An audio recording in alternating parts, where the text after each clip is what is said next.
All right, welcome back everyone. We have 2.4 imaginary and complex numbers. Now you have two learning goals. The first one is to identify what imaginary and complex numbers are, and then to use them, right, to add and subtract imaginary and complex numbers.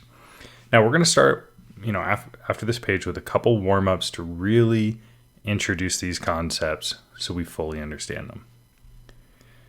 Okay. Now we have a lot going on here, and we're going to break this down, all right? We're going to start up top here with whole numbers, all right? Whole numbers were the first set of numbers we had, and in fact, even before whole numbers, we had just natural numbers that didn't even include zero. So there was a time where we didn't even know what zero was, and we had, 1, 2, 3, 4, until it became apparent that we needed a number to represent nothing, okay? And when you had just whole numbers, you were able to do something like this just fine. X plus 5 equals 10, okay? Because you could minus 5 to both sides, minus 5 to both sides, and X is equal to 5. You're still within your whole numbers there, okay? And everything was great until we got to this. X plus 7 is equal to 2. At this time, whole numbers is not good enough because whole numbers does not include negative numbers, and that's where we got the term integers. Integers are just, they include all of the whole numbers, but also their negative form. Because in this problem, we minus 7 to both sides, we end up with x is equal to negative 5. And you're going to start to see this theme that when our current number system reached a problem that it couldn't solve, right? We had to add numbers or find new numbers, okay? And that brings us to the next one. 5x is equal to 2.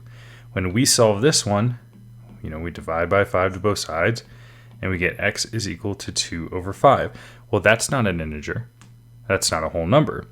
That's what we call a rational number. And rational numbers include, all those fractional numbers, right? The 1/4, the 0.25s, everything in between integers, okay? But then that wasn't enough, right? We got a problem like this. X squared is equal to 2, right? Now, the opposite of a square is a square root. To solve this, you would square root both sides, and you get x is equal to the square root of 2.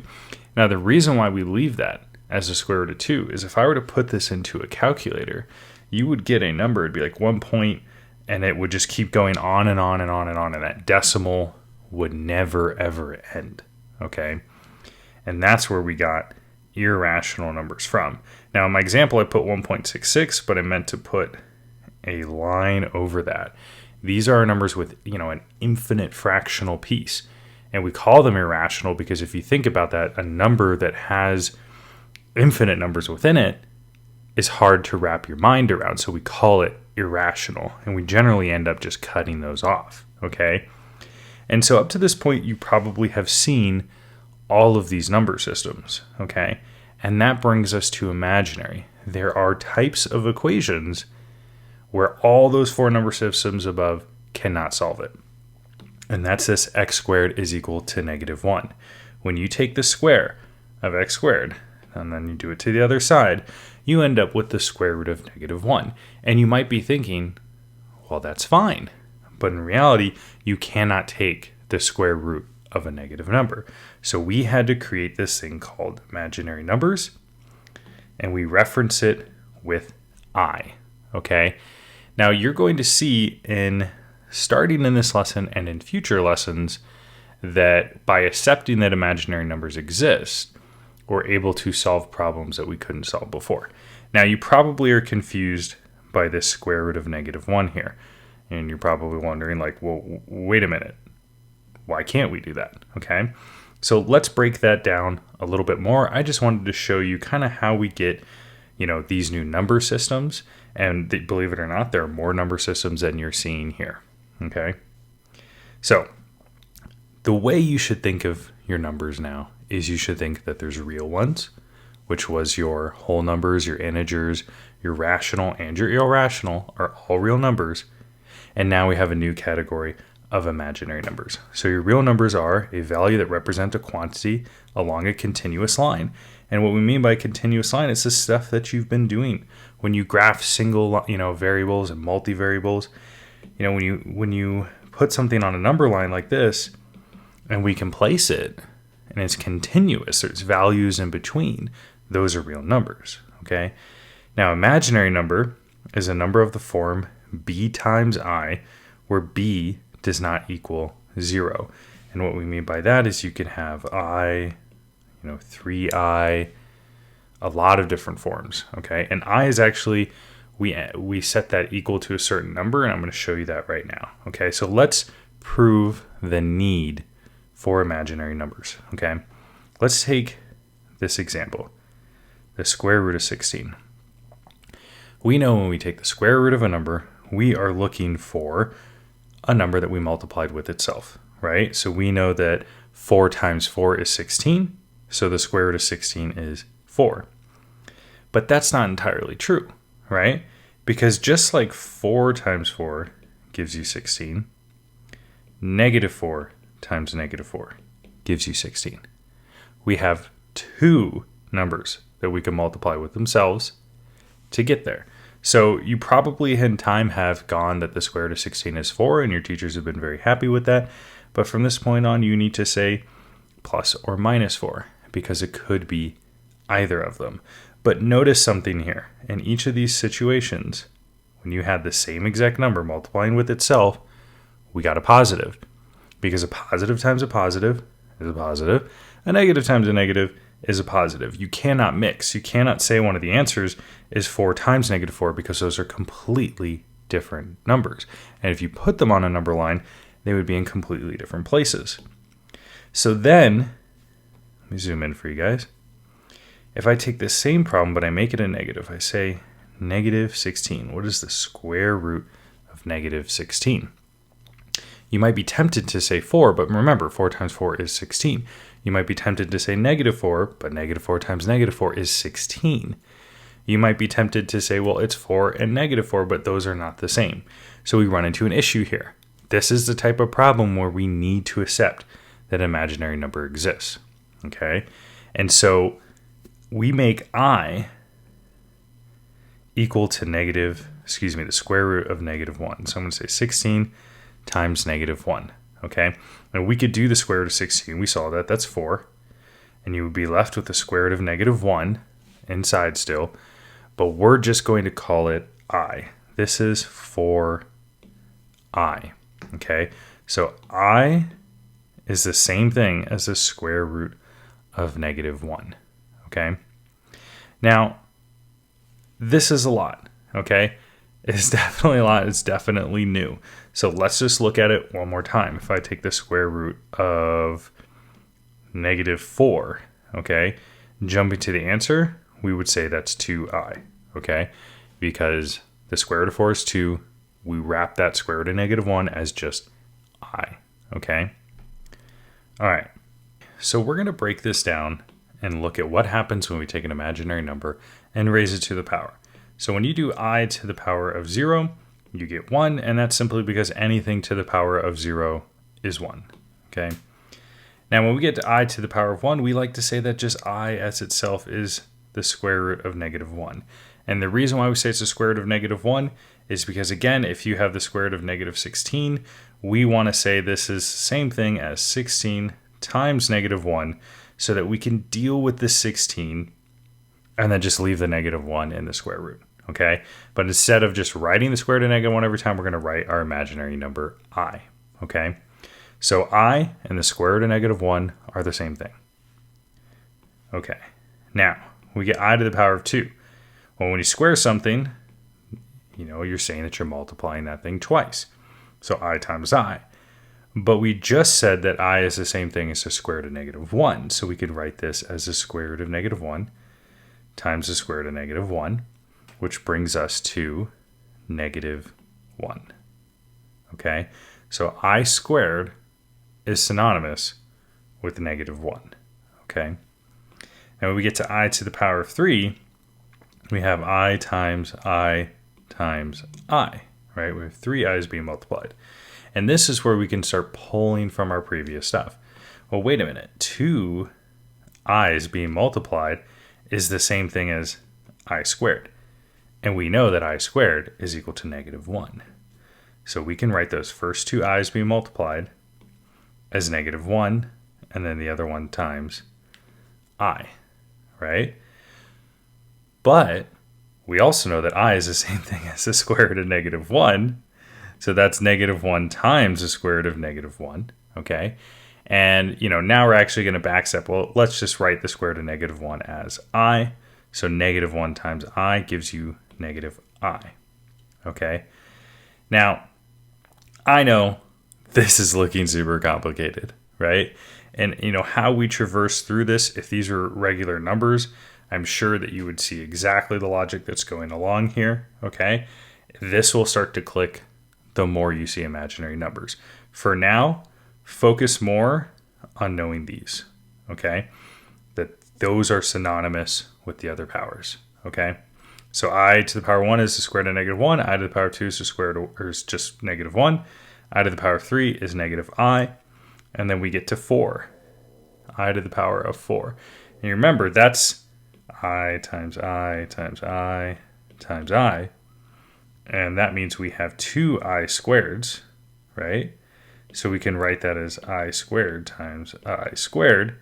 And we also know that I squared is -1, so that's the same thing as -1 times -1, which brings us back to +1, okay? And this is our pattern.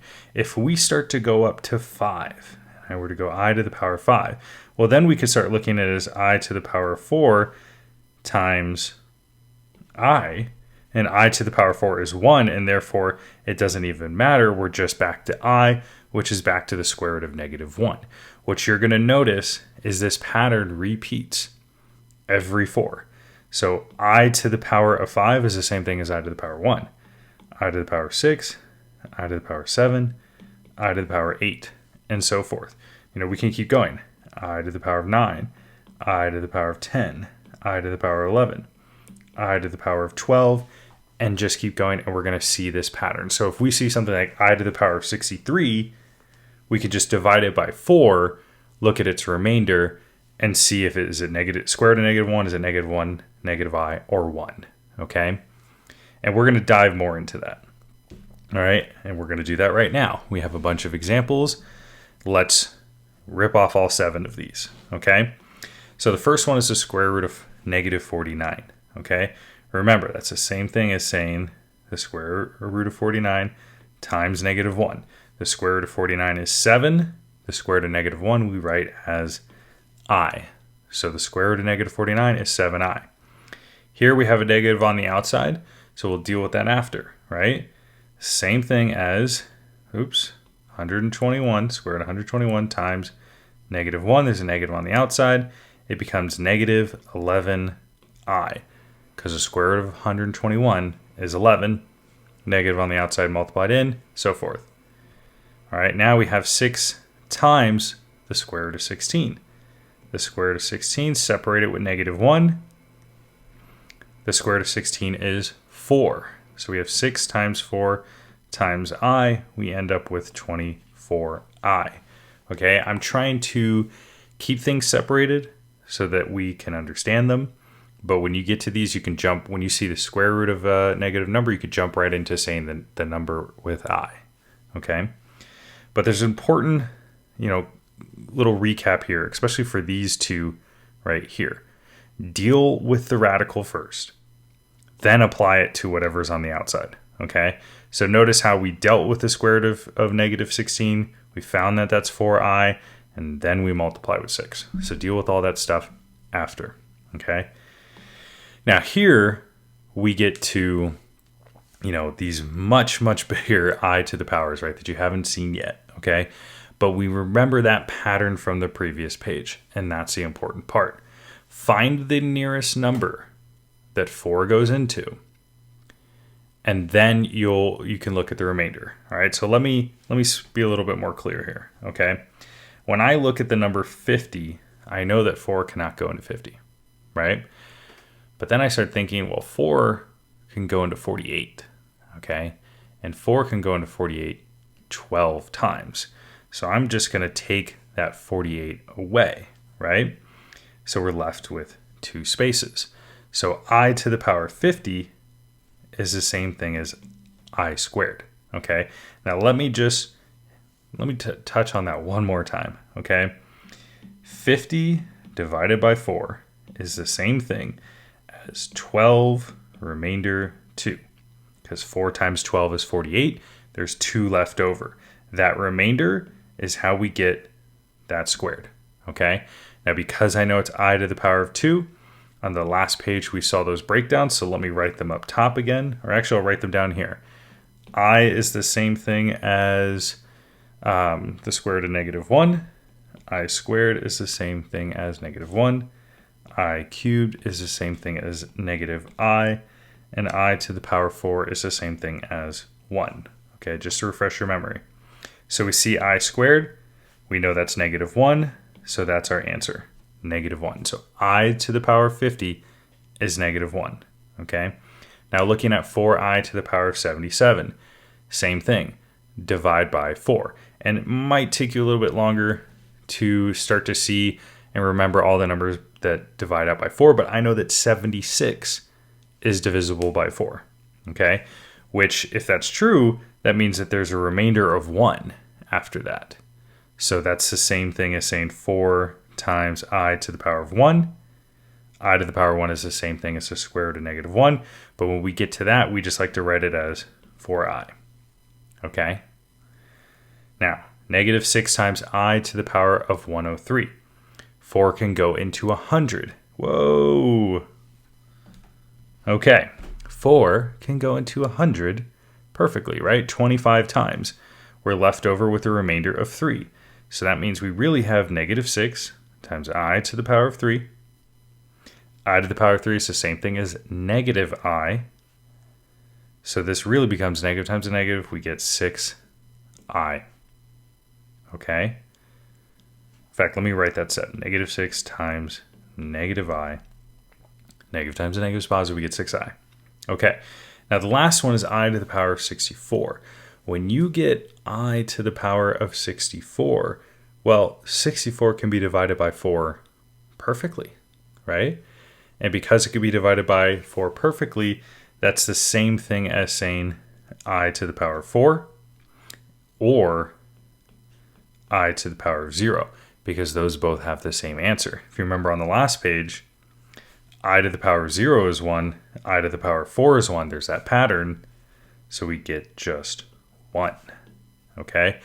Now this, again, it's new. For some of you, this might be clicking just fine. For some of you, it's not. It takes a lot of practice with imaginary numbers, okay? And you know what? That's a perfect segue. Here are 4 problems. I want you to try them.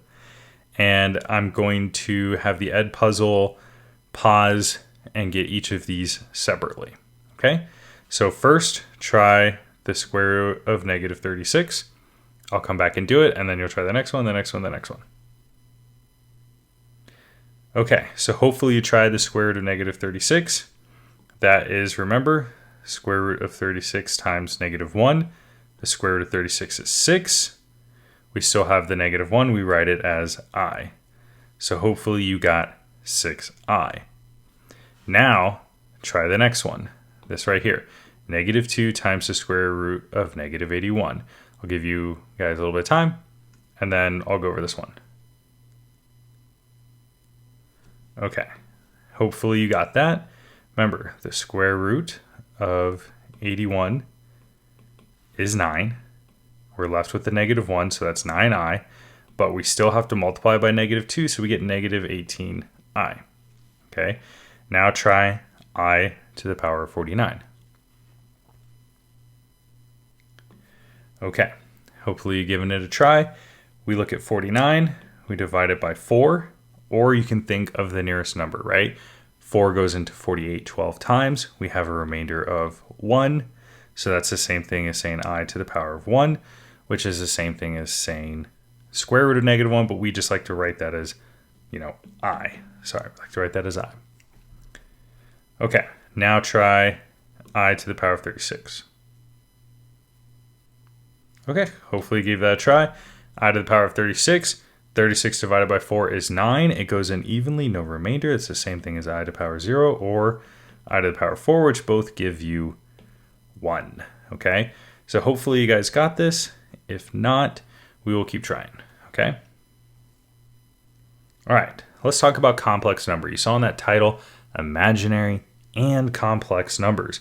Complex numbers sound complex, right? A number of the form a plus bi, where a and b are real numbers, and b does not equal 0.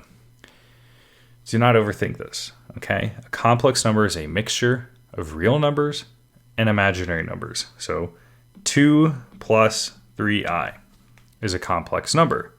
5 plus I is a complex number because b would be 1 there, not 0, okay?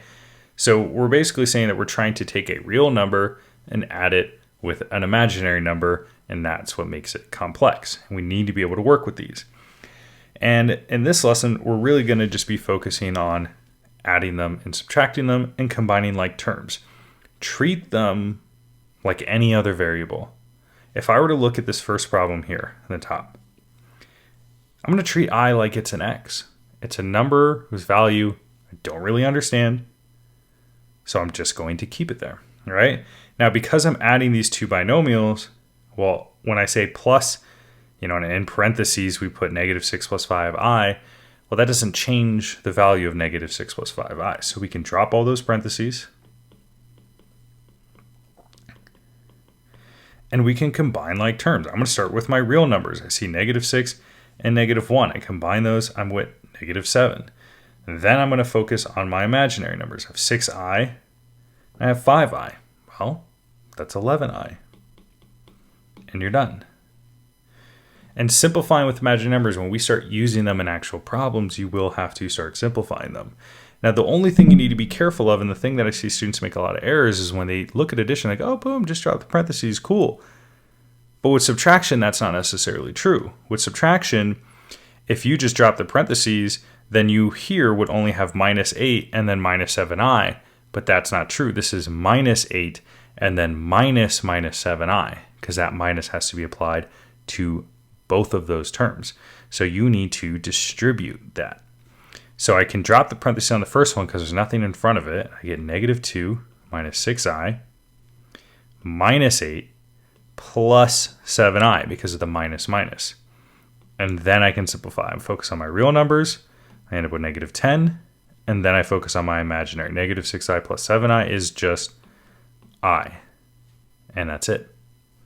Now, man, I'm not on my game tonight. Okay, here we go. I got one for you to do. Give it a try, and then I'll show you how to do it. Okay, so this one looked a little bit different than normal, right? But that's okay. Combine like terms like you would any other way, all right? You distribute this negative. You end up with 13 plus 2 minus 7i plus 5i. And then combine like terms. And my terms are actually right next to each other. 13 plus 2 is 15. Negative 7i plus 5i is minus 2i. And there it is. Okay? So hopefully you got that one right. And the what if section. I intentionally left this in knowing I had nothing for it. I covered everything that we're going to go over for that in this lesson, and there wasn't really anything left to be desired. Okay, so that's the end of the lesson. Hopefully you got this, and I'll see you next time.